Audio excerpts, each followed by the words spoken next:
What's up, everyone? This is Amarushi. Today, we're going to take a look at some of the crazy things Trump has been saying lately, especially about the rising gas prices. Gas prices have actually been up 56%. So, let's take a look at what he had to say. And this is peanuts. And I appreciate everybody putting up with it for a little while. It won't be much longer. But you're going to have, and frankly, there is so much oil out there. One of the things that is happening is these big ships are coming up to Texas, Louisiana, and Alaska, and they're loading up. But I don't even think about that. What I think about is you can't let Iran have a nuclear weapon, and they won't have a nuclear weapon, and they fully understand it. When people hear me say it, everybody agrees. Short-term pain. It's going to be short-term pain. But the pain is much less than people thought. Because people thought that the oil would go up to $250. You know, it was $99 yesterday, $99 a barrel. I thought it might go up to $200. I was okay with that. When people Now, what's crazy is that Donald Trump actually talked about the rising gas prices back in 2012. And look at this tweet where he said that he just arrived in Palm Beach and he drove by a gas station. And he then observed that a gallon of gas was costing $4.50. That's the result of failed Barack Obama leadership. Negotiating with Iran, Mr. President, to what extent are Americans' financial situations motivating you to make a deal? Not even a little bit. The only thing that matters when I'm talking about Iran, they can't have a nuclear weapon. I don't think about Americans' financial situation. I don't think about anybody. I think about one thing. We cannot let Iran have a nuclear weapon. That's all. Now, you heard that right. You heard Trump saying that he doesn't care about Americans' financial situation when dealing with these rising gas prices, which is absolutely a crazy thing to say. But I understand why he would say that because Trump is a multi billionaire, right? So billionaires are not going to feel the cost of the rising gas prices. But the normal average family, the average mom and dad, they are going to feel the cost of the rising gas prices. So it's absolutely crazy that he's even saying that, and especially for him being the president of the United States.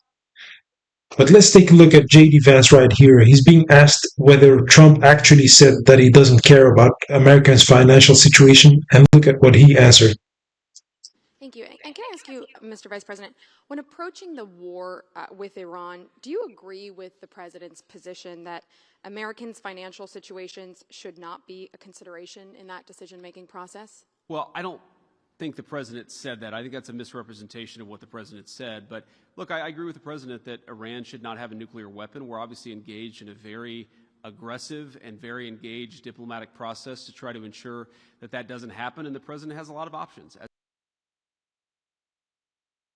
And you know what's even crazier?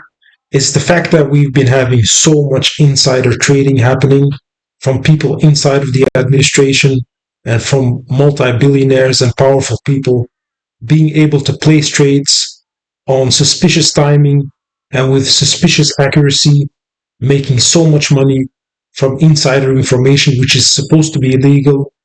And then these people are telling the normal people, the lower class income people, that the rising gas prices and all of the effects of this war is peanuts and that they shouldn't care about this.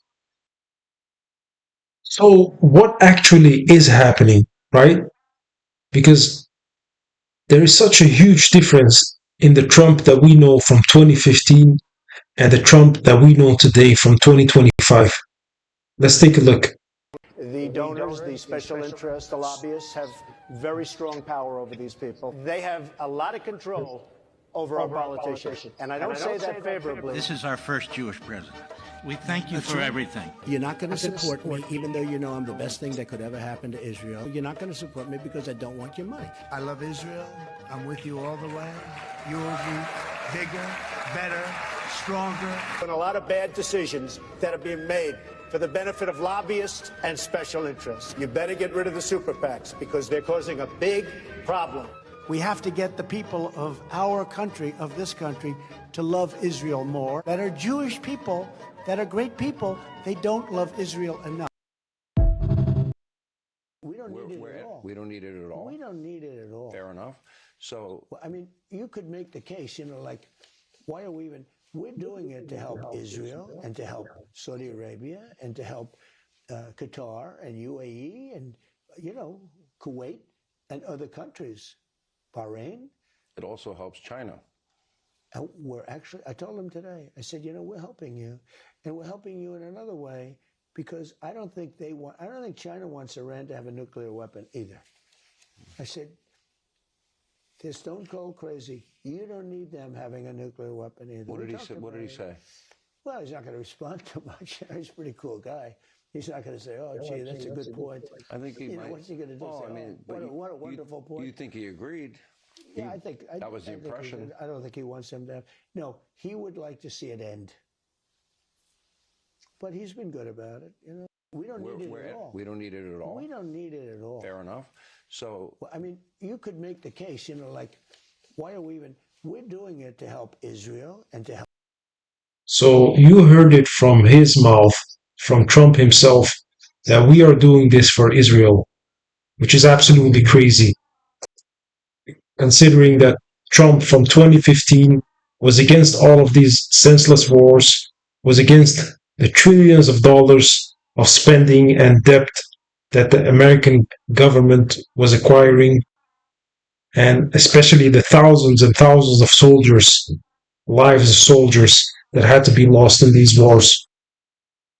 So what I would like to understand is what is going on? What is going on? What's the cause of this huge change in Trump from 2015 to 2025 today? Especially especially if we look at people like Charlie Kirk, or, for example, the previous president of the United States, John F. Kennedy, and the moment that they actually turned against Israel were the moments that they actually got assassinated. So, is Trump being pressured into all of this? Is Trump being blackmailed?